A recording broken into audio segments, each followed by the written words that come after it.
When I was a kid, I used to compare myself a lot to my older brother, and this was because he was always getting the attention of people around us.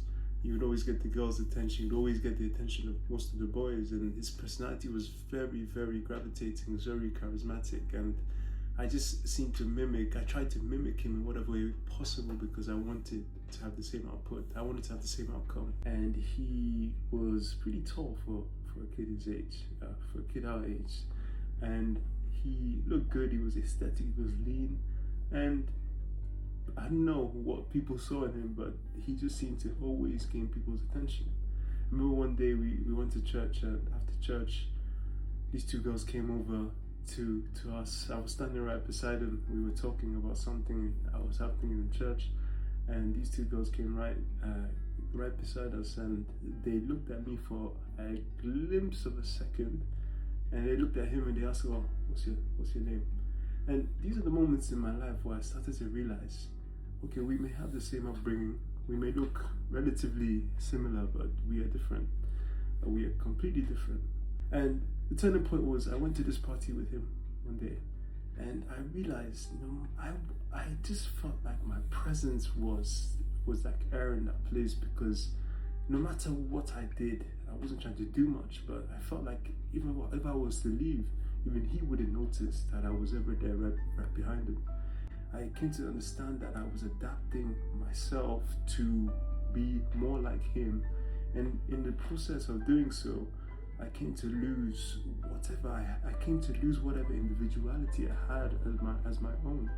And that process is ultimately a negative adaptation, because you're looking at something you believe to be valuable, and you're actually changing your whole being and character towards that. You're adapting towards being more like someone else whom you deem to be of value. And this is not all a bad thing. If you see somebody whom you can admire for something they've achieved, let's say they have a nice physique, or they look good, they've been able to groom themselves to the point where they look attractive, and you be like, oh no, I need to actually have a facial routine to make sure I look good in terms of skincare and all of that. I need to go to the gym to make sure my body looks good. That's perfectly fine, but I think most people fall into this trap of actually isolating their whole individual existence in pursuit of trying to be like someone else. You can go outside and talk to people, you can go outside to talk to more people, and you realize so many people are so similar because the people in the spotlight they follow are all the same. The key to actually overcoming this negative adaptation is essentially what I believe to be an internal compass. And when I say internal compass, it's pretty much your internal guiding principle. It's your internal navigation that points you along the way you should go.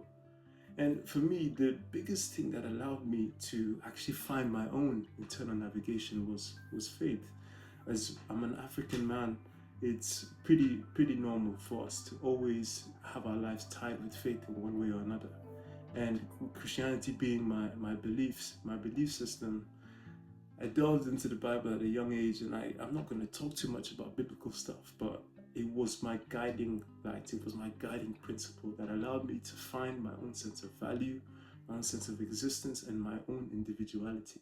The main aspect of what actually brought me to find myself was understanding that there was no value in trying to gain recognition or acknowledgement from anybody else.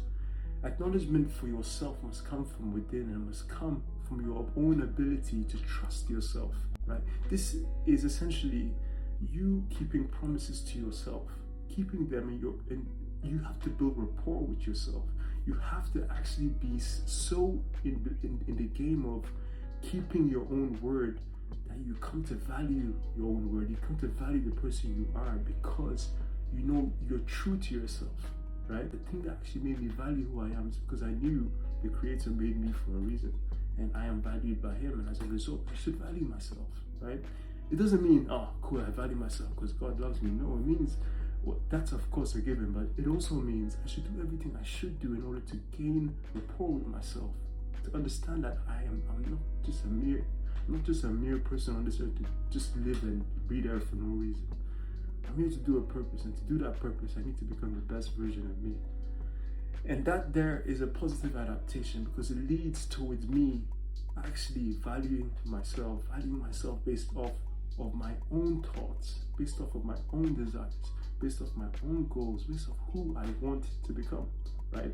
That was my internal navigation, pointing me towards, Josh, in order to do God's will that He has for you, you need to become a better version of you.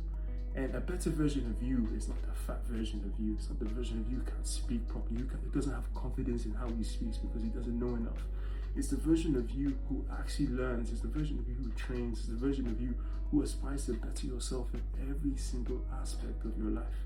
And when we just look in contrast between where I was when I was following my older brother and where I came to where I followed my internal navigation, it's miles apart because one was led by somebody else. One required validation, one required acknowledgement, one was so seeking of other people's acknowledgement that he gave no value to himself. And the other person, the one with the internal compass, derived value from his own accomplishments, derived value from God, derived value from keeping true to himself. And these two parallels are essential because it's the difference between most people who actually are okay living in their own minds today and those who are depressed as F because they don't know what they're living for. A lot of the process of this adaptation also involves actually unlearning all the dumb shit and all the stuff that is actually bringing you down.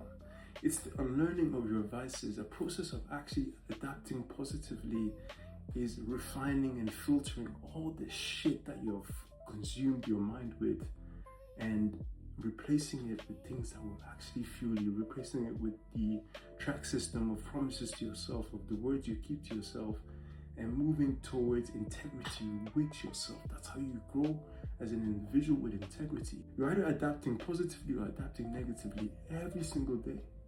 Because if you're in a bad position, the bad position doesn't stay constant. It's getting worse. It's declining further.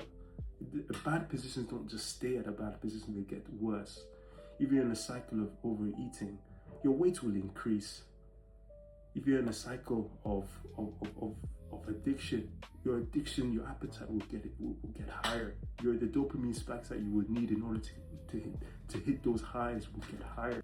And you have to understand that people do not remain the same. You're either adapting negatively continuously or you're adapting positively continuously.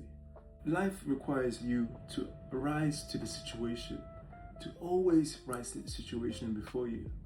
I remember I had a major task at hand, and this task that I had at hand, I knew would require so much from me.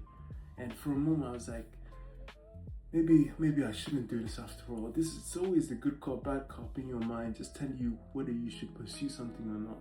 And what happened then is, what flashed in my mind was literally all the records of the times I have succeeded with my own adversities. Was the track record of all my accomplishments, the track record of all my promises to myself that kept me going and made sure that I didn't quit.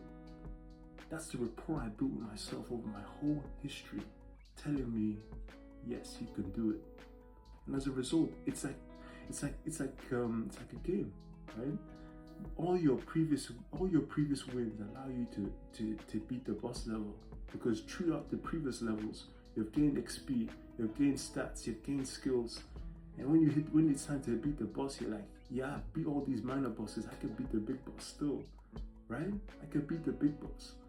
And that's exactly what life is like. All your minor experiences, all your experiences that you don't deem too much value, you're actually the building blocks that build you to face the big adversities in your life. They're the positive adaptations that you would have had to overcome throughout your life in order to beat the big boss.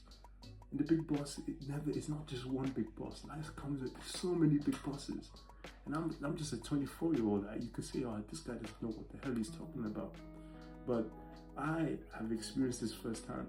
And of course, valuing what I say is up to you. It's up to what you deem as valuable. And as a closing note, if you don't know where to start in this, if you don't know where to start in adapting positively, removing all these negative vices that you've built, that you've configured your mind to believe, I would say start by just looking at the strengths that you know you have. Because even when I was in a position where I was following my other brain, I didn't know what I had for myself. I didn't know what value I could even attribute to myself.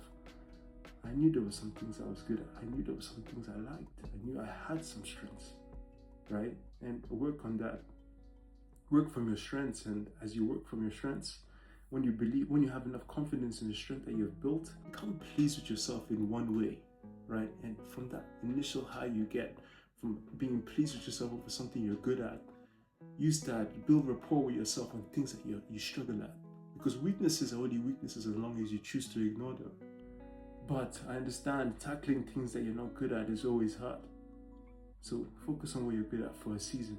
And when you build enough rapport with yourself, then tackle the hard things.